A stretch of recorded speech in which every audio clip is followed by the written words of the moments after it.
Okay, ನಾನು ಒಂದು ಉದಾಹರಣೆಯನ್ನು ಕೊಡ್ಲೇಬೇಕು. ಚುನಾವಣೆ ಸಂದರ್ಭದಲ್ಲಿ ಒಬ್ಬ ಹುಡುಗ ಟೊಪ್ಪಿ ಹಾಕೊಂಡು ಬಂದು ನಿಮ್ಮ ಕೈಗೆ ಹಣನ್ ಕೊಡ್ತಾನೆ. ಅಂದ್ರೆ ಎಲ್ಲ ಮುಸಲ್ಮಾನರು ನಿಮ್ಮನ್ನು ದ್ವೇಷಿಸೋದಿಲ್ಲ ಅಂತ. ದ್ವೇಷಿಸೋದಿಲ್ಲ. ನಾನು ಓಟಿಗೋಗಿ ರಾಜಕಾರಣ ಮಾಡೋದಾಗಿದ್ರೆ ಕೆಲವು ಸತ್ಯ ಸಂಗತಿಯನ್ನು ಹೊಟ್ಟೆ ಒಳಗೆ ಇಟ್ಕೊಳ್ತಿದ್ದೆ. ನಾನು ಓಟಿಗಾಗಿ ರಾಜಕಾರಣ ಮಾಡಲ್ಲ. ಹಂಗಾಗಿ ಸರಿ ತಪ್ಪುಗಳನ್ನ ನನಗನ್ಸಿದ್ದನ್ನ ನಿರ್ಭೀತಿಯಿಂದ ಹೇಳ್ತೀನಿ. ಹಾಗಂತ ನನ್ನ ಮನೆಗೆ ನೆರವು ಕೇಳ್ಕೊಂಡು ಬಂದವರಿಗೆ ನಾನು ರಾಜಧರ್ಮದ ಪ್ರಕಾರನೇ ನಡ್ಕೊಂಡಿದ್ದೀನಿ. ಯಾರೇ ಬರ್ಲಿ, ನೀನ್ ಜಾತಿ ಯಾವ್ದು ಅಂತ ನೋಡಿಲ್ಲ, ನೀನ್ ಹಿಂದೂನ ಮುಸ್ಲಿಂ ಅಂತ ನೋಡಿಲ್ಲ, ನೀನ್ ಕ್ರಿಶ್ಚಿಯನ್ ಅಂತ ನೋಡಿಲ್ಲ.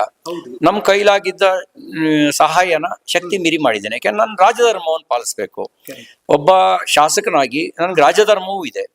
ಆ ರಾಜಧರ್ಮ ಆ ರೀತಿ ಯಾವುದೇ ರೀತಿಯ ಭೇದ ಭಾವ ಮಾಡಬಾರ್ದು. ಆ ರಾಜಧರ್ಮ ಅಭಿವೃದ್ಧಿಯಲ್ಲಿ ಎಲ್ರಿಗೂ ಈಕ್ವಲ್ ಆಗಿ ಪಾಲುದಾರಿಕೆಯನ್ನು ಕೊಡಬೇಕು. ಅದನ್ನ ಪಾಲಿಸಿದ್ದೇನೆ. ಕಷ್ಟಕ್ಕಾಗಬೇಕು, ಅದನ್ನ ಪಾಲಿಸಿದ್ದೇನೆ. ಹಾಗೇನೆ ಒಬ್ಬ ಸೈದ್ಧಾಂತಿಕ ಬದ್ಧತೆಯ ಕಾರ್ಯಕರ್ತನಾಗಿ ಲೋಪದೋಷಗಳನ್ನು ಎತ್ತಿ ಹೇಳತಕ್ಕಂಥದ್ದು ನನ್ನ ಕರ್ತವ್ಯ. ಆ ಲೋಪದೋಷಗಳನ್ನು ಎತ್ತಿ ಹೇಳಿದ್ದೇನೆ. ಹಾಗಂತ ಎಲ್ಲ ಮುಸಲ್ಮಾನರನ್ನು ನಾನು ದ್ವೇಷಿಸೋದಿಲ್ಲ. ಯಾರು ಪಾಕಿಸ್ತಾನ ಜಿಂದಾಬಾದ್ ಅಂತ ಕೂಗ್ತಾನೆ ಅವನು ಮುಸಲ್ಮಾನನೇ ಆಗಿರೋದು ದುರ್ದೈವ ಸಂಗತಿ. ಅಂತವ್ರನ್ನ ನಾನು ದ್ವೇಷಿಸ್ತೀನಿ.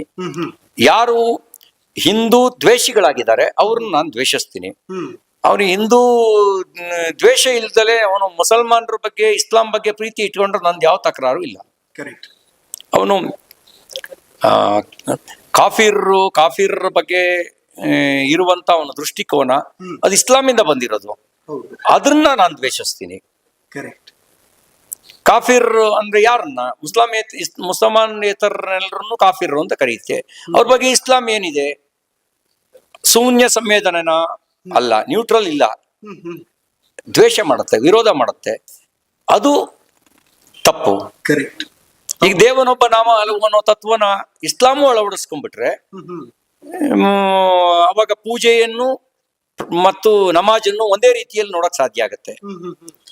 ಈಗ ದೇವನೊಬ್ಬ ನಾಮ ಹಲವು ಅನ್ನೋ ತತ್ವನ ಅಳವಡಿಸ್ಕೊಳ್ಳದೆ ಇರೋದ್ರಿಂದ ನಮಾಜನ್ ಮಾತ್ರ ಒಪ್ಕೊಳ್ಳುತ್ತೆ, ಪೂಜೆನ ಒಪ್ಕೊಳ್ಳಲ್ಲ. ಪೂಜೆನ ಒಪ್ಕೊಳ್ಳದೆ ಇರೋದ್ರಿಂದಾಗಿ ದ್ವೇಷದ ಭಾವನೆ ಹರಡುತ್ತೆ. ಆ ಭಾವನೆ ದೂರ ಆಗ್ಬೇಕು.